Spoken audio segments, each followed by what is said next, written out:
sidaad ugu joojinaysaa si aan marnaba ka soo noqod lahayn caadada xun ee lagu magacaabo siigada. ابتسم حلوة حياتك خلها طبع بداتك يا حلو البسمة عليك من حياتك لمماتك ابتسم حلوة حياتك خلها طبع بداتك يا حلو البسمة عليك.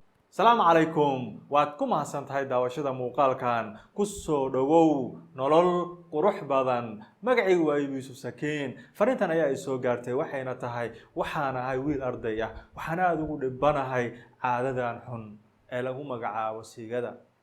Waxaan ka galaa mar walba fasalkayga kaalinta u dambaysa. Casharada aan qaato marna ma fahmo, maskaxdaydu ma galaan. Sidoo kale xiriirka aan dadka kale la leeyahay waa mid aad u adag. waxaan noqday qof kaligiisa ah, waan dhibaysanahay, maxaan sameeyaa? Walaalow i caawi. Iskuulkii waan ku liitaa, xiriirkii dadka sidoo kale waan ku liitaa. Intaas oo dhanna waxaa igu haya oo asal u ah caadadan xun. Ila tali, maxaan sameeyaa? Haddaba arrintan ma ahan arrin mudan inaynu ka cabsano, inaynu ka warwareegano. waa inaynu si toos ah u cabbaarnaa, inaynu si toos ah uga hadalnaa, waayo waxaa hubaal ah in dhalinyaro badan ay ku dhib qabaan arrintan.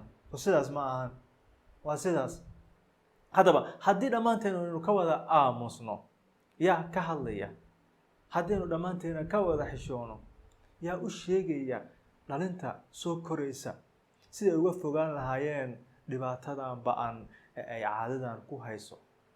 haddaba maanta ii ogolow inaynu arrintan ka hadalno. Hadalkayga waxaan u qaybin doonaa 3 qaybood. Kow, waxaynu ka hadli doonaa maxay yihiin faa'iidooyinka laga helo siigada. Maxay tiri? waan ogaan doonaa. Midda labaad waxay tahay maxay yihiin faa'iidooyinka aynu heli doono marka aynu ka istaagno samaynta caadadan. Midda saddexaad waxay tahay sideen uga joogsan karnaa inaynu samayno caadadan xun. Haddaba aynu bilowno. Kow, maxay tahay faa'iidada laga helayo samaynta caadadan? waan ogahay, waan ku jeedaa. Hadda waxaad i leedahay ayuubse wax kaa noqdeen, ma faa'iido ayaa jirta laga helayo? Runaantii fiir, markii aan baarayay arrintan oo aan ku howlanaa, waxaan la kulmay fiidiyo badan, waxaan la kulmay qoraallo badan oo arrintan ka hadlaya. waxay ugu yaabka badnaa waxay ahaayeen muuqaalo aan la kulmay oo ay ku sheegayeen dadka qaar in caadadan ay leedahay faa'iido, saa darteeda ay kula dardaarmayeen dhalintu inay sameeyaan. waa musiibo weyn, sababtoo ah qofkan sheegaya faa'iidadan ma uusan fiirinin faa'iidadan ma waxay tahay faa'iido guud, faa'iido aan lahayn wax dhibaato ah. Firi, wax walba waxay leeyihiin laba dhinac. Dhinac faa'iido la moodo iyo dhinac xun, soo ma ahan? saa darteeda alle subxaanahu wa tacaala markuu naga xarimay khamrada wuxuu yidhi: يسألونك عن الخمر والميسر قل فيهما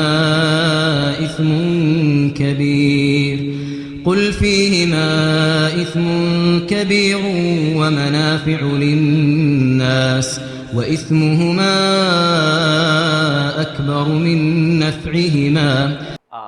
يعني way leedahay wax faa'iido ah, laakiin dhibaatadeeda ayaa ka badan.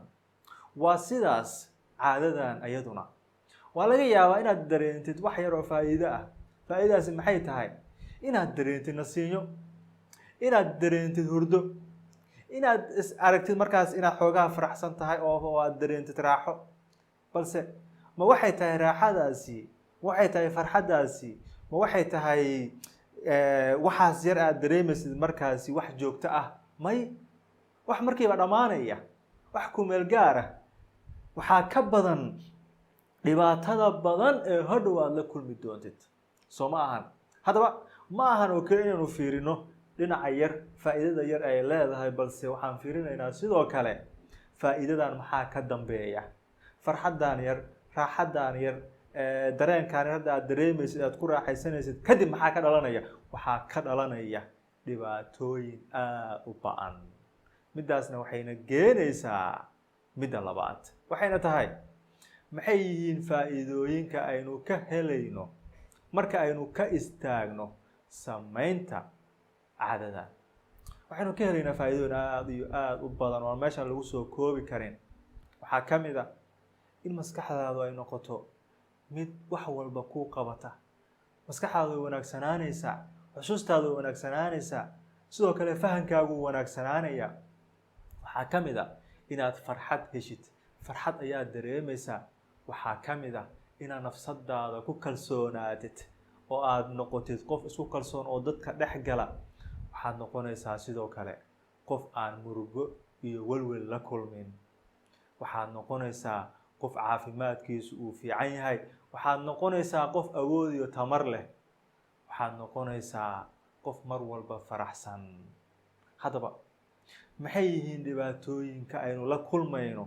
marka aynu caadadan samayno runaantii waxaa jira dhibaatooyin aada u badan kuwa waxaa ka mid ah qaar la buunbuuniyo balse anaga waxaynu ka hadlaynaa waxa dhabta ah dhibaatooyinka dhabta ay leedahay waayo adiga uma baahnid inaan ku yidhaahdo marka qofka uu sameeyo wuxuu noqonayaa indhoole indha ayuu beelayaa inaad midaas kugu yidhaahdo si aad uga tagtid may uma baahnid midaas waxaaba kuugu filan dhibaatooyinkan kale ee badan haddaba indhaha ayaa la beelayaa waa khuraafad aan waxba ka jirin haddii midaas indhaha lagu beelayo waxaynu arki lahayn dhalinyaro badan oo indho la-aan ah soo maaha waa sidaas haddaba dhibaatooyinka waxaa ka mid ah kow in maskaxdaadu ay noqoto mid aan waxba qabanin ama in ay noqoto xusuustaadu mid yaraata xusuustaadu waxay noqonaysaa mid aada u yar qofkeena wuxuu arkayaa wax buu akrinayaa casharka ayuu akrinayaa balse waxba ma gelayaan wax walba way ku adkaanayaan soo ma aha sidoo kale qofka wuxuu noqonayaa qof dareema depression walwal murug ayuu dareemayaa qofka wuxuu noqonayaa qof keligiisa ah qof aan nafsadiisa ku kalsoonayn sidoo kale wuxuu dhaawac gaarayaa caafimaadkiisa haddaba waxyaabahaasoo kuguma filna oo keliya inaad ka istaagtid waxaan hubaa inay jawaabtaadu tahay haa intaan way ugu filan tahay haddaba waxaynu u imaanaynaa hadda su-aasha ugu muhiimsan ee ah sideen ku joojinayaa caadadan soo ma ahan marka hore waxaad u baahan tahay inaad ogaatid caadadan ma ahan wax jirkaagu uu u baahan yahay oo adiga la-aanteed aadan noolaan karin balse waa wax maskaxdaadu ay la qabsatay oo keliya waa inaad midaas ogaataa marka hore waxyaabahan ma ahan wax adiga la-aanteed aan noolaan karin balse la-aanteeda waxaad noqonaysaa qof awood leh qof karti leh qof wax soo saar leh qof fahamkiisu sare ee noqonaysaa qof isu kalsoon ayaad noqonaysaa qof bulshada dhex gala ayaad noqonaysaa qof faraxsan ayaad noqonaysaa haddaba inaad ogaatid in aysan arrintu ahayn mid ay lagama maarmaan tahay inaad sameysid balse aada awoodid inaad ka istaagtid sidoo kale waxyaabaha aan ku magacaabo beenta weyn waxay tahay in la yidhaahdo way adag tahay qofkan inuu ka istaago caadadan maymaadka marba qofkan haddii uu ogaado in caadadan samaynteeda ay u horseedayso caafimaad la-aanka dhibaatadan oo dhan maskax la-aanta xusuus la-aanta welwelka waxaan oo dhan inay u horseedayso markuu ogaado qofkeena way u fududahay inuu ka tago inuu ka istaago haddaba sida uga istaagaysaa waxaan kula wadaagayaa tallaabooyinkan kow go-aanada qaado tallaabo walba aynu ku siino waxaad ogaataa inaadan marnaba waxba iska bedelaynin haddii aadan adigu go-aanku qaadanin go-aanku waa inuu ahaada mid adiga kaa soo baxa waa inay kaa go-an tahay inaad qaraar ku qaadatid inaad ka istaagtid maxaad ugu istaagaysaa waxaad ugu istaagaysaa nafsadaada darteeda ma aan wax kale caafimaadkaaga darteeda waxbarashadaada mustaqbalkaaga dartiis ayaad uga istaagaysaa uma istaagaysid wax kale haddaba go-aan adag maanta ku qaado inaad ka istaagaysid oo aadan mar dambe dib ugu noqonaynin caadadan xun ee burburinaysa noloshaada oo dhan ee burburinaysa caafimaadkaaga ee burburinaysa kalsoonidaada kartidaada qofnimadaada burburinaysa maanta ayaan go-aan ku qaadanayaa inaan nolol cusub bilaabo inaan safxadii hore iska daboolo warka fiican wuxuu yahay marba haddii aad maanta go-aan ku qaadatid inaad noloshaada bedeshid oo aad ka tagtid caadadan wax walba way kuu soo noqonayaan. Kalsoonidii, farxaddii, maskaxdii ficneed, fahankii, wixii oo dhan way kuu soo noqonayaan. soo ma jeedadnimadaadii way kuu soo noqonaysaa. haddaba go-aan adag qaado maanta inaad ka istaagaysid. mar walba adiga unbay kugu xiran tahay arrinta. wax kale oo ku caawin kara ma lahan adigoo aan marka hore nafsadaada caawinin. waxaad go-aan ku qaadanaysaa in maanta ay noqonayso markii ugu dambeysay caadadan. talaabada labaad waxay tahay noloshaada u samee qorshe ay ku socoto. qofka mashquulka ah ee noloshiisa ay faadliga tahay waxba haynin ayaa ah qofka ku mashquula arrimahan, ku mashquula daawashada iyo waxyaabaha u horseedaya inuu caadadan sameeyo. soo ma ahan qofkana goormuu sameynayaa? wuxuu sameynayaa marka uu faadliga yahay, iska joogo guriga, waxba qabanaynin, wax kale ku mashquulsaneen. laakiin qofka marka uu mashquulsan yahay ay ku furan yihiin ahdaaf waaweyn, riyooyin waaweyn oo uu doonayo inuu ka dhabeeyo uu gaaro, waqti uma helayo uu ku sameeyo. soo ma ahan maalinta oo dhan buu mashquulsan yahay, wax akhris, waxbarasho, shaqo, arrimahan oo dhan ayuu ku mashquulsan yahay. markuu yimaado guriga wax karis inuu wax cuno ayuu ku fikiray ama inuu wax karsado. kadibna wuxuu ku fikirayaa siduu casharadiisii u diyaarin lahaa. kadibna hurdo ayaaba isagaaba tacabaana, qofka wuu dhacayaa. beri wuxuu soo kacayaa isagoo haddana subaxii wuxuu bilaabay haddana inuu ordo uu shaqadiisa iyo iskuulkii waxbarashadii howlihiisa inuu qabsado. noloshaada u fadhiiso.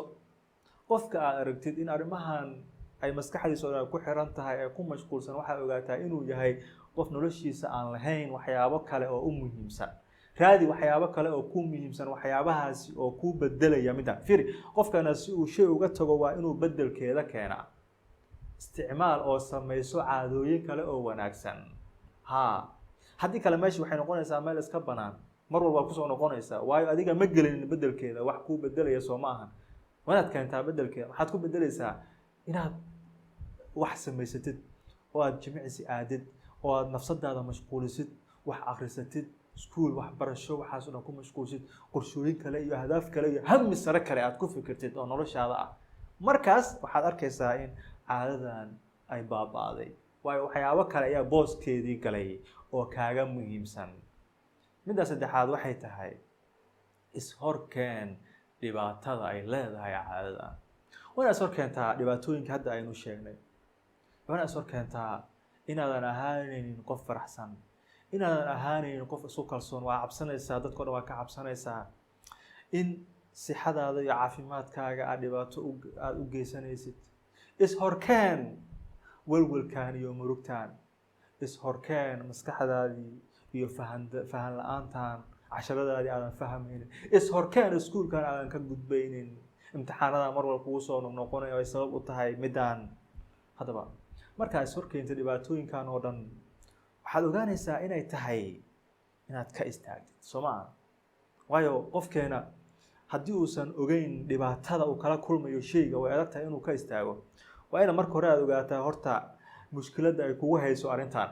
sax waa sidaas. waa in marka hore aad fahansan tahay dhibaatada ay kugu hayso, aad kala kulmaysid, markaas ayaad ka istaagaysa. laakiin qofkan hadduusan ogeyn ama iska indhatirayo, uusan runta ishorkeenin, marna kama gudbayo. runta ishorkeen dhibaatooyinka aad la kulmaysid, kadibna qaraar ka qaado noloshaada ah inaad hadda kadib aad ka istaagaysid. talaabada afraad waxay tahay si fiican u dooro saaxiibadaada. meeshan hadda maanta aad joogtid waxaad ku soo gaartay saaxiibo. haddaad dib ugu fikirtid noloshaada, waxaa arkaysaa caadooyin badan oo hadda aad samaysid inay sabab u ahayd saaxiibadaadii hore, ama saaxiibo ilaa hadda aad nolosha aad isla wadaagtiin oo weli saaxiibo kula ah. soo maaha? haddaba maxay yihiin saaxiibadaada? dhammaanteenu markaynu fiirino waxaynu ogaanaynaa waxyaabo badan oo aynu baranay inaynu ka baranay saaxiibadeena. qofka siduu ku baranayaa sigaarka, siduu ku baranayaa caadadan xun ee siigada, siduu ku baranayaa wax badan oo xumaan ah. filmaantan waxaan oo dhan fiirsashada siduu ku baranaya, wuxuu ku baranayaa saaxiibo xun oo u jiid ah. haddaba si fiican u fadhiiso. saaxiibadeedu maxay yihiin aniga? horta caadadan aniga hadda aan ku socdo maxaa igu sabab ahaa marka igu dhalay inaan barto? saan ku bartay? maxaa ii keenay? saaxiib xun miyaan ka bartay? saan ku bartay? haddaba kala shaandhee saaxiibadaada, oona dooro oo keliya kuwa wanaagsan, kuwa kuu dhoweynaya in badan wanaagga, ku dhaweynaya Alle subxaanahu wa tacaala, ku dhaweynaya mustaqbal wanaagsan, nolol wanaagsan, kuwa aad iskula socon kartiin noloshaasi dooro, kuwaas la saaxiib, kuwaas ayaad u baahan tahay, uma baahanin saaxiibadan kale ee hoosta kuu jiidaya, ee noloshaada baabi'inaya, ee mustaqbalkaaga dilaya.